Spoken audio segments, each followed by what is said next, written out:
ও আমার মা বোনেরা, কেন মাওলার পথ ধরবা না? ফাতেমা রাদিয়াল্লাহু তাআলা, তুমি কি দেখো নাই তার ব্যাপারে তার স্বামী আলীউল মুর্তজা রাদিয়াল্লাহু কি বলেন? আলী রাদিয়াল্লাহু ফরমান, হে গোটা দুনিয়ার মানুষ, সরদারে দু আলম সাইয়্যিদুল আম্বিয়ার মেয়ের কথা শোনো। পানির মস্কর টানতে টানতে তার কাঁধের মধ্যে রশির দাগ পড়িয়ে গেছে। আটার চাকি ঘুরাইতে ঘুরাইতে হাতের মধ্যে দাগ পড়িয়ে গেছে। সরদার দু আলমের মেয়ের বিছানার অবস্থা জানো?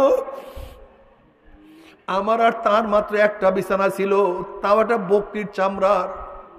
রাতে দুইজনে একই চামড়ায় ঘুমাইতাম, আর দিনের বেলায় সেই চামড়ার উপরে জানোয়ার দিকে খানা দিত। আল্লাহ,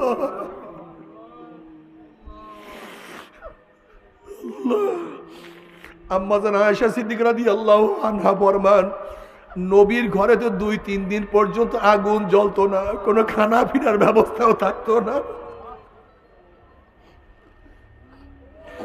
আজকে বিল্ডিং এর প্রেমে পড়িয়া গেছে, বিল্ডিং এর প্রেমে পড়িয়া গেছে, আজকে দালান কোটার প্রেমে পড়িয়া গেছে, গাড়ি বাড়ি প্রেমে পড়িয়া গেছে।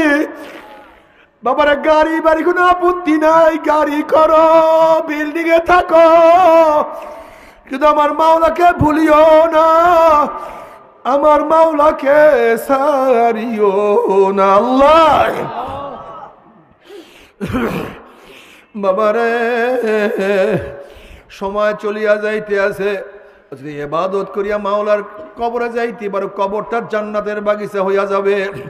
কিয়ামতের ময়দানে আরশের নিচে জায়গা পাইয়া যাবা। ওয়া ইন মিনকুম ইল্লা ওয়ারিদুহা কানা আলা রাব্বিকা হাতমান মাকদিয়া সুম্মা নুনাজ্জিল লাযিনা তাকাউ ওয়া নাযারুজ যালিমিনা ফিহা জিসিয়া। 30,000 বছরের পৌঁছারা দেখ সেকেন্ডের মধ্যে পানি দিয়ে আমার মাওলার জান্নাতে চলিয়া যাবা। আল্লাহ সবাইকে কবুল করিয়া নাও। কিন্তু আল্লাহ না করুক, আল্লাহ না করুক, আল্লাহ না করুক, ইমান আমল আখলাক না নিয়ে যদি কিয়ামতের ময়দানে উঠো, যখনই নাফরমান বদমাশ বেঈমানরা পৌঁছাতে উঠবে, অমনি কাটিয়া কাটিয়া পিছলাইয়া পিছলাইয়া গুম গুম করে জাহান্নামে পড়িয়া যাবে। 70 বছর পর্যন্ত জাহান্নামের নিচে যাইতেই থাকবে, যাইতেই থাকবে। ডাইনে আগুন, বামে আগুন, উপরে আগুন, নিচে আগুন, সামনে আগুন, পিছনে আগুন। আল্লাহ আমাদের সবাইকে মাফ করিয়াই দাও, সবাইকে ক্ষমা করিয়া দাও।